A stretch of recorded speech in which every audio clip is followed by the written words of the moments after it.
Неке шарты бұл сенімсіздік шарты емес, бұл ақыл. Не үшін екенін айта кетейін. Неке шарты, брачный договор, бұл ерлі зайыптылардың арасындағы мүліктік қатынастар мен міндеттемелерді реттейтін ресми құжат. Бұл неке шартын некеге тұрмай тұрып, немесе неке кезінде де кез келген уақытта жасауға болады. Неке шарты нені қамтиды? Ең біріншіден мүліктік қатынастарды, яғни үй, жер, машина, бизнес, сондай-ақ қарыздар мен міндеттемелер туралы, сондай-ақ неке бұзылған кезде қандай мүлік кімге қалады. Осының барлығын неке шартында қарастыруға болады.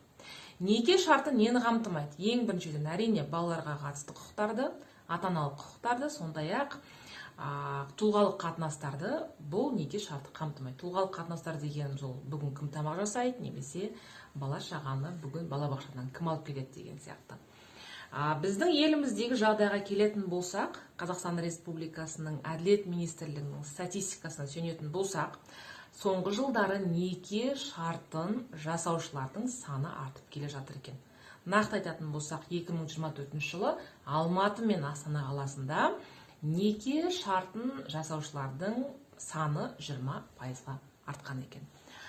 Көп адам бұл келісімді әрине сенімсіздік шарты деп ойлайды, тек қана байлар ғана жасайды деп ойлайды, сондай-ақ тек қана ажырасуға дайындалып жатқандай көрінеді. Әрине, бірақ бұндай емес, өйткені әлемдік деңгейде қарайтын болсақ, әлемдік тәжірибеге қарайтын болсақ, көптеген елдерде, мысалы үшін ақш-та Голливуд жұлдыздарының барлығында неке шарты бар екенін білесіздер.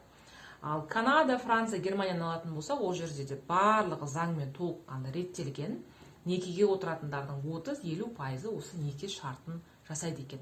Ал мұсылман мемлекеттерінде көбінесе ол неке жаңағы шариғатқа негізделіп жасалынады, мысалы үшін махрды алатын болсақ.